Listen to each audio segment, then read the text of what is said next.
quelles sont les mesures à prendre et les points d'attention sur un véhicule qui n'a pas roulé depuis presque 2 mois? La première chose, et c'est l'élément qui est en première ligne face au stockage et face au confinement, c'est la batterie, forcément. Donc s'il n'y a pas eu de dispositions qui ont été prises de maintien de charge ou de démarrage régulier des véhicules, c'est possible que vous y soyez confrontés. Ensuite, on a tout ce qui va être les basiques, les points de contrôle qu'on connaît tous, les pneumatiques notamment. On va pas forcément s'attarder sur la bande de roulement, puisqu'il n'y a pas de raison que le confinement ait usé la bande de roulement. On va simplement s'assurer de l'état des flancs des pneumatiques. Et ça, c'est déjà un premier indice. S'assurer en fait qu'on n'ait pas de craquelure, qu'on n'ait pas de déformation, qu'on n'ait pas d'hernie. En fait, il y a vraiment un gros sujet en fait sur l'encrassement du filtre à particules. Et là, on est pleinement dans le cas où on a fait beaucoup de petits trajets. Et donc là, nous, on s'aperçoit au niveau de notre centre de contact qu'on a beaucoup d'appels pour des voyants de filtres à particules allumés parce que petit trajet, donc pas les conditions requises pour faire des régénérations de filtres à particules parce qu'un filtre à particules a besoin de se régénérer. Et donc forcément, on allume le voyant. Donc ça, c'est dans le pire des cas. Et avant, on a forcément un impact sur les performances du véhicule avant de déclencher le voyant. Et par rapport à ça, c'est pour ça que nous, on a lancé, mais c'est notamment en lien avec le contrôle technique, on a un diagnostic éco-contrôle qui permet justement de faire un bilan de santé. En fait, on va mesurer les gaz à la sortie de l'échappement. Et cette analyse des gaz va pouvoir mettre en évidence des dérives éventuelles sur le moteur. Contrôler rapidement sa climatisation. Une climatisation, on démarre le véhicule, on met le froid maximum, la ventilation maximum. En moins de 10 secondes, on doit avoir un air frais qui sort. Si l'air n'est pas frais, au bout de 10 secondes, ou s'il met 30 secondes à se rafraîchir, c'est que la clim manque de gaz, ou il suffira simplement de faire un complément. Donc la prise en charge client, quand il arrive au comptoir pour se présenter, déjà il y a un parcours avec du balisage au sol pour respecter la distance barrière. Ensuite, le collaborateur l'accueille avec les équipements de protection. Donc il y a un masque, il y a une visière, il y a des gants. Il prend en charge les clés du client, donc les clés du véhicule. Il les désinfecte avec une solution pour pallier à ce type de virus. Pour la partie prise en charge du véhicule, donc on a un forfait sanitaire qui s'applique sur tous les véhicules. C'est un forfait qui vient désinfecter donc tout ce qui est possible de contaminer sur le véhicule, donc les poignées de porte, les volants, levier de vitesse, frein à main. On a les housses jetables de protection intérieure véhicule, donc pour le siège, pour le volant, pour les pommeaux de vitesse et frein à main.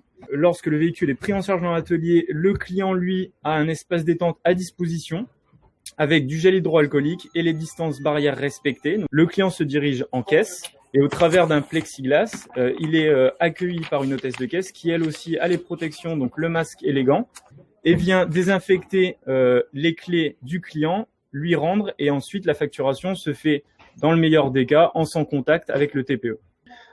Là, à l'écran, vous avez une image d'une prestation qu'on propose en atelier. Donc, c'est une cloison en plexiglas pour justement pallier à la distanciation entre le conducteur et le client. Dans notre roadmap, on a pour mot d'ordre aussi de pouvoir prendre en charge et de s'occuper du client n'importe où et n'importe quand. Donc pas seulement à l'intérieur du centre au niveau d'un accueil physique, vous savez, avec un PC fixe, une imprimante, mais imaginez des parcours en mobilité avec smartphone sur le parking, accueillir un client sur le parking, autour du véhicule, dans le véhicule. Des notions aussi de dépannage, puisque on lance des offres où on dépanne le client à domicile, notamment sur la batterie, dans plusieurs pays. Donc il faut que les outils digitaux permettent aussi de se déplacer et de faire tout cet accueil et cette prise en charge aussi à l'extérieur, mais vraiment complètement à l'extérieur. On a parlé du voiturier, du service de jockey. Typiquement, il faut aussi que les outils digitaux permettent ce type de service, et pourquoi pas du dépôt et de la récupération de clés 24 heures sur 24, 7 jours sur 7. Et donc pour ça, il faut effectivement qu'on réinvente notre outil digital.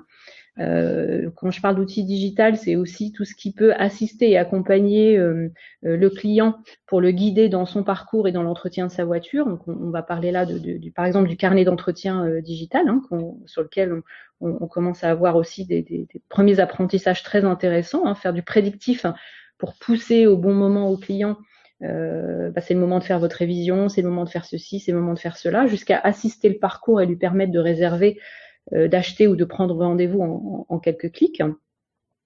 Et va s'ajouter aussi un axe conversationnel. Donc il y a une chose aussi à laquelle on tient dans les prochains mois, prochaines années qu'il faut développer, c'est l'aspect conversationnel de la relation qu'on va avoir avec le client avant qu'il prenne rendez-vous, pour la prise de rendez-vous, pour la dépose de clés par exemple, mais aussi pendant les travaux, la possibilité par exemple de lui envoyer des photos, des vidéos, des devis pendant que la voiture est sur le pont, et de lui de communiquer, de converser avec lui. Donc on imagine des conversations de type WhatsApp, hein, donc on travaille sur le développement de nouveaux canaux autour du SMS, de WhatsApp, etc. pour interagir avec le client à distance, au-delà du physique et du présentiel, mais réfléchir beaucoup à la dématérialisation et la relation à distance de certaines étapes qui vont effectivement de la photo, la vidéo, mais aussi qui passent aussi par exemple, la signature du bon de travail, le fait de donner son accord, essayer de le dématérialiser, et non pas,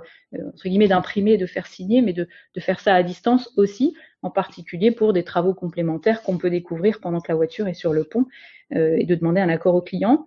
On développe aussi du paiement par SMS, des solutions de paiement à distance, qu'on a là lancé aussi en urgence pendant le Covid, justement pas pour le dépannage, puisqu'on allait dépanner le client à domicile, notamment pour sa batterie. Donc le collaborateur a la possibilité d'envoyer un SMS au client avec son téléphone pour que le client paye avec son téléphone. Donc je me promène pas avec une caisse, donc c'est aussi ça la dématérialisation, et tous ces aspects de relation à distance, de pouvoir faire les choses n'importe où, et non pas toujours dans un parcours physique figé.